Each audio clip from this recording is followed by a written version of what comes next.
بتروجيت من الفرق اللي ماتشاتها غالبا بتسيب علامه في ذاكره الزملكاويه، سواء بهدف عالمي ما يجيبوش غير لعيب فذ وعبقري. واخر دقيقه من الثمان دقايق اللي حسبهم حكمنا الدولي محمد فاروق، وبتروجيت لسه بيحاول يتعادل وبيرفع اسامه محمد وبالهيد وفي قلب الجول وبيطلع محمود فتح الله وترد على ال 18 وهيشوط تاني وهوبا وبتروح لدفاع الزمالك، هيحاول بيطلع بتروح لشيكابالا قبل خط النص، شيكابالا داخل على ال 18 من ناحيه الشمال، يا ترى هيضيع كام ثانيه اللي فاضيين ولا ايه؟ برأس الاولاني جميله يا ابني الله، والتاني داخل على ال 18 وهوبا وهيشوط خلصها شيكابالا. الله يا ابني الله عليك، عيد يا مخرج عيد، خلي اللي ما حضرش يحضر واللي ما شافش يشوف واللي ما اتعلمش يتعلم. شيكابالا يا ابني انا اسف، تضييع وقت ايه؟ جون عالمي يا ابني، ربنا يحميك. او جون ما عادش الزمالك بيعرف يجيب زيه دلوقتي، جون من مبتدأ وخبر وقصه ليها بدايه وموضوع ونهايه، او جونين في الوقت الضايع بيقلب بيهم الزمالك الخساره المكسب ما كانش اكتر المتفائلين يتوقعوا. بيتحول بعدهم الملعب لهستيريا من الفرحه وعدم تصديق اللي بيحصل، بس هي دي في الغالب مباريات الزمالك وبتروجيت. الزمالك بيدخل اللقاء في المركز السابع ب 22 نقطه من 6 انتصارات و4 تعادلات، واخر 5 مباريات بيعرج على سطر ويسيب سطر، يعني مباراه تعادل ومباراه مكسب.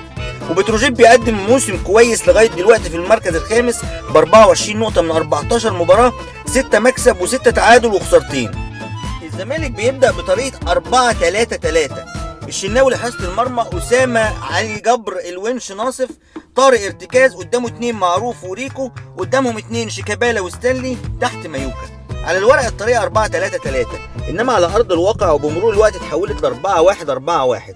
طارق ارتكاز ومعروف بيتطرف شمال وريكو يمين لدعم الاطراف، وشيكا وستانلي ضامين قريب من بعض تحت مايوكا.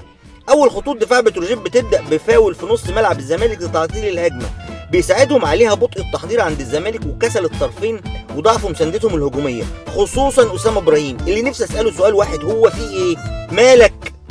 تاني خطوط دفاع بتروجيت هي مايوكا ومعروف اللي بتنتهي عندهم اي مشروع هجمه منظمه او مرتده او امل في اي حاجه. مايوكا تحول من مهاجم محطه لمحطه بس، معروف محافظ على مستواه اللي مش موجود اصلا، ما تفهملوش هو يمين ولا شمال، قدام ولا ورا، جعان ولا شبعان، شعبان ولا رمضان. شيكابالا بدأ يلعب حر في التلت الهجومي اخر 10 دقايق من الشوط، وتقدم ستانلي تحت مايوكا في محاولات عشوائيه لخلق فرصه او شبه فرصه، لكن بكل صراحه لو استمر الشوط للشهر الجاي ولا هتعمل اي حاجه. شوط اول امتداد لماتش اسوان واداء ولا حاجه، مصحوبا باداء ممل اخر 30 حاجه من غير ولا هجمه خطيره، وده حال جمهور الزمالك بعد صفاره نهايه الشوط الاول. ويبدا الشوط الثاني باعلان الزمالك عن اختراعه الجديد للعالم كله، ولاول مره في تاريخ كره القدم الاوت بيلعبوا 2 لعيبه كل واحد بكورته، ودي بدايه بس. ممكن نطور الفكره بعد كده ونلعب المباريات بكورتين ويبقى ماتشين في ماتش واحد، عشان لو ماتش منهم ممل ربنا يعوضنا بالتاني، وكده ممكن ربنا يكرمنا والفيفا يسمح لنا ب6 تغييرات في الماتش ويجعله عامر. خروج ريكو ومايوكا ونزول ايمن وباسم عشان يتحول الزمالك ل 4-2-3-1، والغريب ان بعد كل التغييرات دي وتغيير طريقه اللعب معروف لسه في الملعب. والله العظيم.